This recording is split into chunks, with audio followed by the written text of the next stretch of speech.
Thank you for joining. My name is Filip Babic. I'll be talking about Compose customization, about a few different things in terms of customizing Compose components. There's going to be talk about. Can you hear me? There's no mic? There's no mic, so I'm sorry. I can't really shout, so hopefully you can hear me. Okay, so I'll talk about material theming as well as completely custom theming in your applications. I'll talk about Compose slots or slot APIs as well as modifiers, and just a few different ways that you can actually approach customization in Compose components to make either your libraries, if you're building SDKs, or your application reusable and customizable for maybe potentially future projects.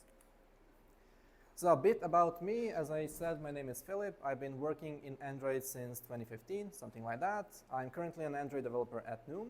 I'll talk about that in a second.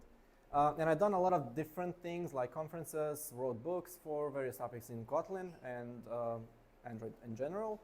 I've also done some mentoring for women tech makers for Road to GD, and I think there's one person here who's been my mentee, so that's pretty cool. So I've been doing a lot of different things in the community, and today I'll be talking about Compose to share some knowledge. When it comes to Noom, we're basically an app that helps you live more healthily or achieve healthy living. The idea is that you can go about your day, but learn about different psychological tricks as well as common patterns and like good practices when it comes to your day-to-day logging of food, water intake, steps, and so on and so forth, to make sure that you can actually achieve your healthy lifestyle or your goals for your living as well. And you can monitor your progress. As you can see here, you can browse our courses and modules, as well as a ton of content on learning the psychology behind eating more healthily and living more healthily in general.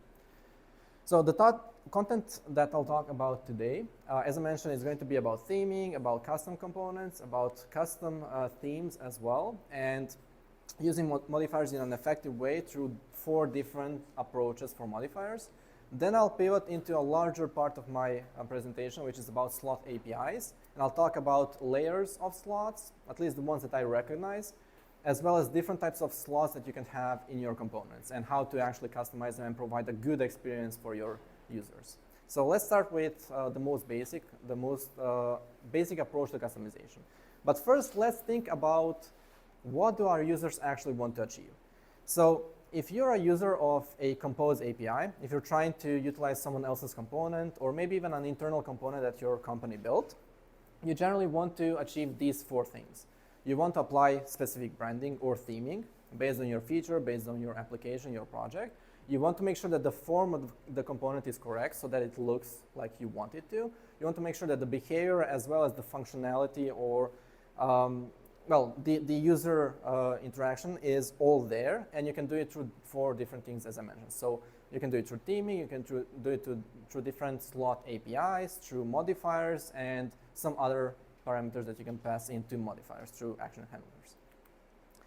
The most basic approach to customization is theming itself, and you've probably all used different sorts of theming in Compose. The very basic is the material theme. So you can apply it to your components, you can use Material U as well, you can use the basic built-in system for your theming, but that's usually not enough. Because it has a lot of properties that you don't really need to use sometimes, a lot of properties that you don't want to use, and you might want to pivot into a custom theme. So let's say this is our component. This is a theme that I have in my personal project called Trippy. It's not about drugs, it's actually about trips, as in traveling to somewhere else. And this is a theme that I have in my application. It's a very basic theme that you would see in your material theme as well. It has some colors, dimensions, shapes, typography, and the actual content. So through the composition locals or the context or whatever you want to call it, you can provide all of these properties throughout your application, and you can apply this theme, the basic theming, to any component throughout the entire application, or you can actually use it in a smaller part of your application to apply some completely custom branding, for example, for premium users. But one thing to understand about themes and the properties that you provide is that you can completely customize it if you obviously build your own theme. So in my case, I have some dimensions, some shapes that are referring to my actual project instead of having something like a large shape or a medium shape or a small shape. I have shapes for my cards or trip items, for the information, small information pop-up for the actual trip, for the details cards, as well as the images for each of the locations. So you can actually go and dive deeper into what your application needs, and you can provide those properties that you're going to apply to your components and make it fully customizable. But it's not just the general UI configuration that you define in your theme. You can also provide different sort of components that affect the behavior of your application. So for example, let's say you have your image loading in your application throughout the entire app. You use Coil or something else. Coil has this thing that you can provide, which is an image loading factory, which can apply extra customization to each of your images, right? So you could provide that as a part of your custom theme, so that for a certain set of users, you can provide one image loading factory, which is like a basic default one. And for a different set of users, like premium users or something like that, you can load images which are using higher quality. Or alternatively, if the user has some settings turned on that require of the app to use less resources or fewer resources, you can provide a lower image loading quality factory, which then loads everything into like a smaller resolution or does some extra transformations on the images to save up memory. So it's not just the colors that you provide. There's a lot of different functionality that you can provide as well. If you're building some SDKs which deal with media items like attachments, something like that, you can provide an attachment factory in your theme, which can be then customized for your users to provide custom attachments. And this is something that I've done in my previous work. So through theming, obviously, you can just apply general branding and theming. So we've kind of achieved that requirement of our customization. The next topic is modifiers, which is something that you've all used in all of your Compose components if you're using Compose. However, people don't generally think about modifiers in a very, let's say, deep way or in a multi-layered way. People apply them only in a very standard way that you provide a simple default modifier and then you apply some customization. From my work so far, I've realized that there's, at least I've kind of grouped them up in these 4 different ways. There's pass-in only modifiers. These are modifiers that are passed into a component and completely applied to it. So you don't have any internal modifiers that are defining the component. It's really useful for very small, simple building blocks, like a text element, maybe a list item, or a button, or something like that. You have inner-only components or modifiers in components, which are applied internally, and you can't really pass in anything else outwise. So the idea for this is to provide a unique and consistent experience for a component where you don't allow the user to tamper with it too much. It can be a dialog, it can be a pop-up. If you're building an SDK for payments or something like that, you can have your paywalls set up in this way. So the user can't really customize it too much with their own modifiers.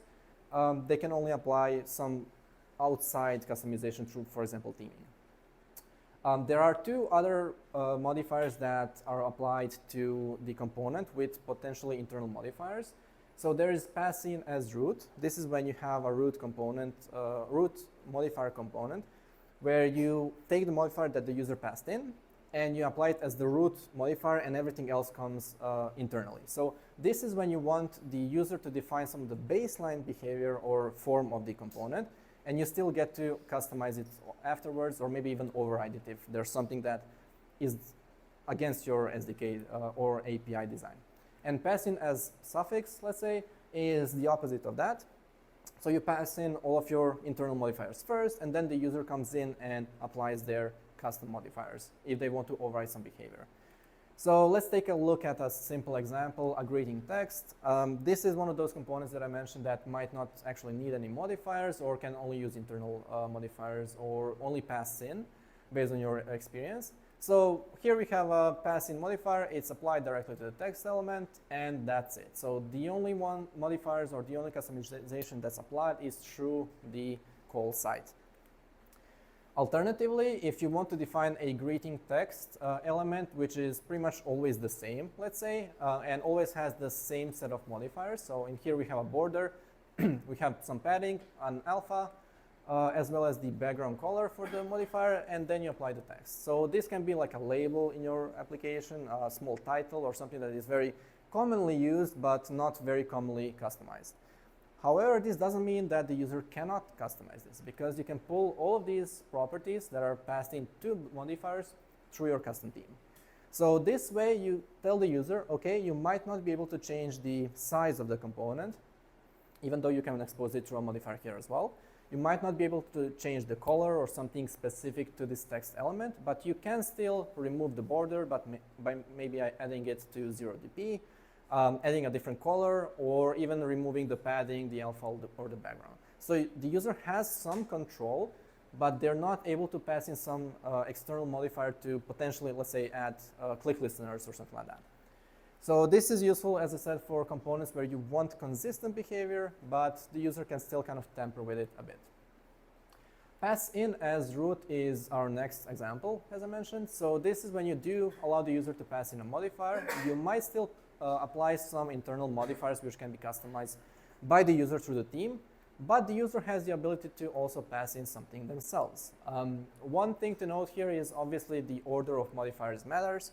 So if the user applies something like colors, background, padding, so on and so forth, the size, you need to make sure that these modifiers are surfaced correctly for the user, so they know they're going to end up with an ugly component or something like that.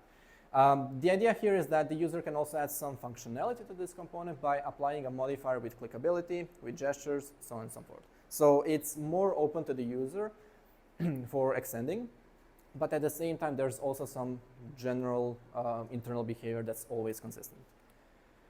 And passing as a suffix, let's say, is pretty much that, except the root modifier is empty. So you apply all of your customization first, and then you apply the user's modifier. This is good in some cases because you let the user override anything that's up here. So in theory, if you have some modifiers which don't really stack on order, like coloring and stuff for that, or if you pass in, or if you have like a default modifier for click listeners or gesture handling, the user can pass in their own modifiers and potentially override them. So it's a bit more customizable than passing in as root, because the user can still have the ability to override everything, and they can still override the internal stuff through the material theme or their custom theme. So modifiers, they're very simple to use for the most part, but you need to make sure that your users know how to use them correctly, or at least to understand what the intention of the modifier in a component is. It's not just adding modifiers equal empty modifier to every single component and hoping for the best. Yep. So modifiers allow us to customize the form of the component, how it looks, as well as some of the behavior through click handlers, as I mentioned, through gestures, maybe some animations, and so on and so forth. So we've covered most of the baseline customization, and we're going into like the second part of the presentation, as I mentioned, which is about slot APIs. So just a warning, I'll say slots, content, composable function, and so on and so forth a lot. So it might be a good time to start a drinking game if you're up for it before the party, and we'll see if anyone walks out alive. So let's talk about slots. Who here has, actually, let's say this. Who here has heard about slot APIs or knows what they are? Okay, a few people. All right. If you've not heard this term, you probably already know what it is. So slot APIs are Lambda functions. They are like Lego pieces which are passed to other composable functions, which make up their behavior, their functionality, their form, and so on and so forth. So one really good thing about slots is that since they're defined as a composable function parameter, you can make any component a part of this slot. So you can pass in any component. You can pass in components like action fields or buttons, something like that, like input fields, some details components, and so on and so forth. So anything that you want to override in a specific component, you can put it in a slot. From my perspective, again, from the work that I've done so far, I've kind of figure out these are the slots which I generally most commonly use, and this is the grouping that I would go with. You have behavior slots which define the behavior of a component based on the state. I'll mention some examples a bit later, but you can think of it like loading state, empty state, and so on. You have item slots, which are just basic slots within a dynamic component that you can override, so each item in the list or each item in a grid or something like that. You have type slots, which are an extension of item slots. They are different types of items for a given item in your dynamic list. And you have functional slots, which are basically building blocks of a general item. So you have a slot which renders some state based on its position in the component or based on its functionality. So it kind of changes how the component or what the functionality of the component shows based on the state. So let's take a look at some examples. Again, this is following my, my personal project, which is called Trippy. So we have a trip state class, which is a simple data class. It can and should be a sealed class, but for simplicity, let's just give it like this.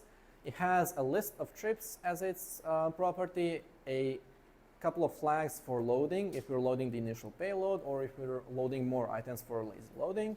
It has an error, which is a nullable error type, so it can have an error that we need to show to the user, or it might not have any errors. And we have like a small flag, which is showing if the user is offline or not. So this is kind of the state that we can use for our components. And let's say we have the trips list composable function. It has 4 different slots. So within its composable, it has a composable function parameter loading content, which is shown when we are loading some content for the screen. We have an empty content, which is shown when there's no data to actually render after the loading finishes. We have the error content, which shows some default error view or state in case something goes wrong, as well as the actual content, general content, which is shown when we render the items. So you would be drinking like 10 shots just off this screen. These are the slots that we expose. When we're actually rendering the component internally, we can just do a small check. We can fetch the data from the actual trip state. We can check if we're currently loading, if the error exists, if we don't have any trips, and we can maybe add an extra check here if there's no trips and the user is offline. We can tell them, hey, please go online or something like that. And if everything is okay, we can just show the content that we have with our state, or maybe add like a pagination content from the is loading more flags. So if we go back, these are just 4 different composable functions. We have default values defined here. We take in the state and pass them in. So basically, any component that needs some state, we'll just take it in from the root component. We can take the modifier and pass it into every single component as well. And basically, we have a fully functioning component that shows potentially 3 or 4 different types of behavior based on the state. So we have our behavior slots. One really important thing about the behavior slots is that they are usually completely isolated. So again, if we go back, not forward. If we go back, the error content here or the empty content, all of these can be reused across the entire project, right? And even the loading content and the trips content can be reused in multiple places. So this might be the home screen, but you can also utilize the trips content into like a favorite screen. Or the empty content can be used anywhere where you have lists of items. So these are behavior slots which are isolated and reusable across your project. Okay. Now, as we've shown, this is a dynamic component. In one of its behaviors, it shows a list of items. So we have the item slot. The default content is our trips list. It has an item composable slot with the default trip item. So this is what the trip item looks like. It's a very simple item with an image, some description, and like a rating, and it's a lazy column, right? So it renders a list of trip items based on the state, and it uses the item composable function or slot to render each item. So this is not actually like anything super complex or difficult. It's just a decoupling layer so that our users can use our trips composable function, but still override how each item looks, right? They don't have to build their own component. However, within the trips composable function, we have another layer, which is the type slot or the type layer.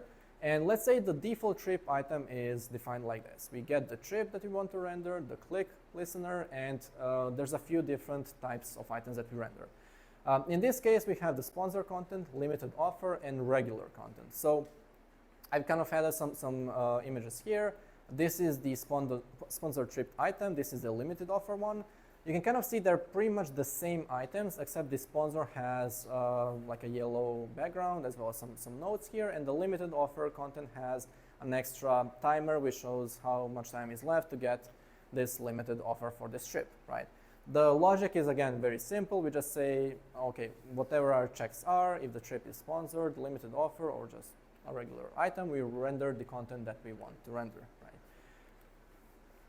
It's really important that you don't just randomly kind of define these type slots. These should be used when there's a lot of difference in functionality as well as form for the item. So in my example here, again, it might not be super useful to have these type items. It can just be one item perhaps, but that's also because the customization that I made is like very simple for the example. You can have a completely different sponsored item as well as the limited offer item to be something that's very, very different from like a regular content item. Let's see. Okay, but within these, again, items and slots and our regular content, within our types, we have our functional slots, which define what the component renders, as well as what kind of functionality we want to show to the user. One very common example of functional slots is using a scaffold, or if you have like your own screen component. We have this screen, which is, again, the trippy home screen, the main activity. You have the top bar or the title bar, or however you want to call it. You have the content inside, which is the trips list. In this case, you have the bottom bar as well as a floating action button. So each slot here is a functional slot, because if we try and remove the title, the app functionality is different, right? We no longer have a title. We might have some action buttons here which the user can use, so we no longer have this functionality. Similarly, if you want to go away from the bottom bar or the floating action button UIs, we just remove those slots, we set them to empty composable functions, and we'll no longer have the bottom bar navigation functionality or the floating action, right? So we're completely changing the function of the screen based on our slots. If we go back to our smaller trip items that I was talking about, within the type slot and everything, this is like a basic trip item. And it still has a few slot APIs in itself. So we have, again, the basic components, or sorry, the basic parameters such as a trip, as well as the on-click function. But we have three different functional slots. The first functional slot is showing the image. So it's a functionality of representing the trip visually. If we wanted to change the image content to something else, we can just remove it, for example. We can add a grid of images. We can add a video preview or something like that. So it's a functionality that we're changing on the trip item. Similarly, we have the rating content and the description content. The description is here. The rating is here. So if you wanted to change the functionality of this item, we can change that it doesn't have any rating at all. So this might be for new, fresh trips which don't have any ratings, which no one actually attended, right? Or we might want to change our description content to be something else, to maybe showcase a buy now button with just like one tap. So we can actually explore the different functionality for the same item or the same item type in our dynamic list. One thing to note here is that even though I've named the components as image content or description or rating, it's not actually the best approach. You should look into the positionals, or at least the relatives of the functions or the slots instead of the functionality, which kind of doesn't make sense intuitively, right? So the reason for this is, let's say you have the image content here, and this is not named top content. If you change the image content to be a huge wall of text, like some extra description, for accessibility purposes, it's no longer an image, right? So it's kind of confusing that you have an image content slot that shows some text or a video. Similarly, if you have a rating content slot and you remove it to be something else, it's no longer a rating, right? So it's much better to actually name it according to their positions or their relative purpose in the component. Here I have a top content slot, which is the image, the trailing content, which is at the end, and the leading content, which is at the start. So now if I override the leading content, the description, to be something else, or if I want to swap the trailing and the leading content, the functionality is still there, and it's still intuitive to know that whatever is at the start of the component is leading, and whatever is at the end is trailing. So this is something that's really important to kind of take a look at. So yeah, if you do swap out any UI, especially if your users do that, it's much less confusing just knowing what the position is rather than what the name of the original component or the default implementation is. So with the slot APIs, we've covered functionality and behavior, but there's also another layer to this, pun intended, because you can use all of these slots and types of slots to form layers. So let's say I have my item list, which is the trips list that I showed at the start. It can have different sorts of behavior slots, and this is the behavior layer. Right? So the items list has an empty, loading, error, and loaded types of items or behavior slots in its behavior layer. Each of these can also have their own behavior slots. So the empty content can have behavior slot for no items, just there's nothing to show, or if the user is offline. Similarly, the error can be showing something that went wrong with the server, or that the application is having issues with loading some content, so there's different kind of behavior here. When you go a layer under this, under the behavior itself, we have the type layer. I didn't really show the item slot here because, as I mentioned, it's just like a form of decoupling. But the type layer here in the loaded content is showing multiple different items. So you can show a regular item, sponsor content, limited content, or a divider between items if you're trying to group up items by, let's say, alphabetical approach, or maybe by the city that they're in, or something like that, in the form of trips, right? You can also have some pagination indicator as an item of the list instead of just as rendering something at the bottom of the trips list component. The types themselves can also be split up into like being utility or an actual item that's being rendered. But if you look into each type item, you also have the functional layer. So a limited offer item, I have the banner slot as well as the discount timer and the actual item card. So the user can go and say, okay, I do want my item list to be as is, the loaded content as is, but for the limited offer item, I want to override a specific part of this item. And this goes on and forms a tree because each of these small parts of the limited offer item can also have its own slots in case it's a very complex component. So we get to something like this. Our users now with this approach of customization and slot APIs can say, okay, I want to render a trips list with my state. The empty content will be something custom instead of the default content that we show. The content itself will show trips, which is the default UI that we show when the content is loaded with its state. But for each item, I want to override what the item looks like.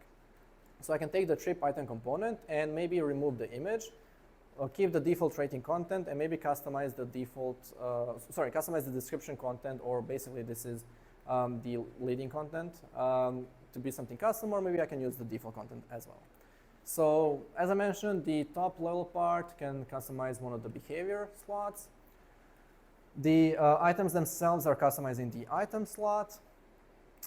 Each of the items has their own functional slots. So in this case, I'm removing the image, for example, and I'm changing the description to be something custom or just like leaving it as is. So I still get a sponsored trip. This is the same trip item, the same state that I'm rendering, but I'm rendering it in a different way. So I'm rendering a custom item with no image and just like a small border for the sponsored trip. So this is very useful because you might want to experiment to do A/B tests where you see if your users are responding to sponsored trips more, if they're less obtrusive, or if you like add a large image, take up the whole screen or something like that. You can also go the next step, let's say, and override the description content to maybe completely remove the full description and just leave the title of the trip, and maybe add like 50% off to say, hey, this is a sponsored trip, it's 50% off, it's a limited offer or something like that. Click on this, please. Or you might go in even the next step, let's say, to remove the image content, the rating content, or the trailing and top, and basically end up with just a simple description content or the leading content item, which just says, this is a chill San Francisco trip, it's sponsored, it's 50% off, and you can see a small description. You can see that there's a divider here. The divider can be a slot of its own. It's just left there because I forgot. But yeah, this is the approach. So the user can take a look at the entirety of the components and basically pick and select what they want to keep and what they want to change, which makes the entire component completely customizable. So you can give your users access to every single part of the tree. You can give them access to every single composable. You can expose some default or internal composable functions which are used by default, so they only need to override some parts of the UI. Or you can actually tell them, based on your approach, if you want to override this part of the functionality or composable, just override the entire thing. So the best way to learn what your approach should be, or like what your components are capable of, is through customizing components yourself. So in my case of the trips list, I can experiment and see, okay, what if I want to build a simple video banner or something like that for ads, if I want to introduce an ad item to my trips. And I can see how complex or simple this is, and based on that gauge how much or how many slots I need to expose or how many I've already exposed. So let's sum it up because I'm kind of running out of time. As I mentioned, there's 4 different ways to look into customization for your users. You can customize the branding or theming of the application through modifiers as well as the custom theme. You can customize the form or the general looks of the component through your modifiers as well. So make sure that you expose them correctly.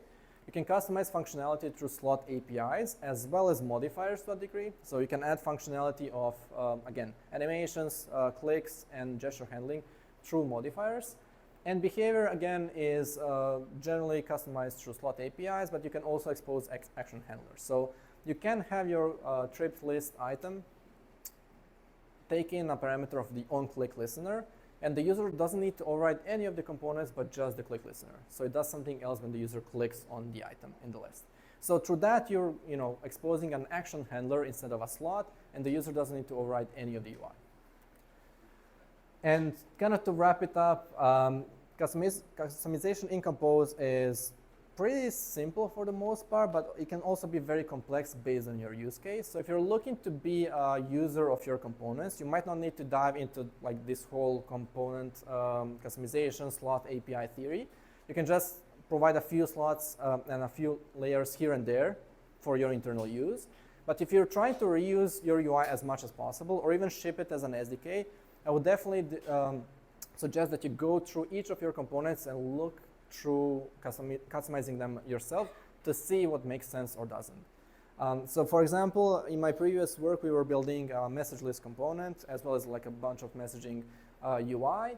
And one of the initial implementations of the message composer that we called it, so an input field that lets you send messages, was that we just provided a string of what's being typed into the actual message. That was our API, let's say. And then we received some input from our customers that it would be really cool if we didn't only send or expose to the action handler a string, but the entire message pre-built for them so they can customize and add extra properties that are custom to their application.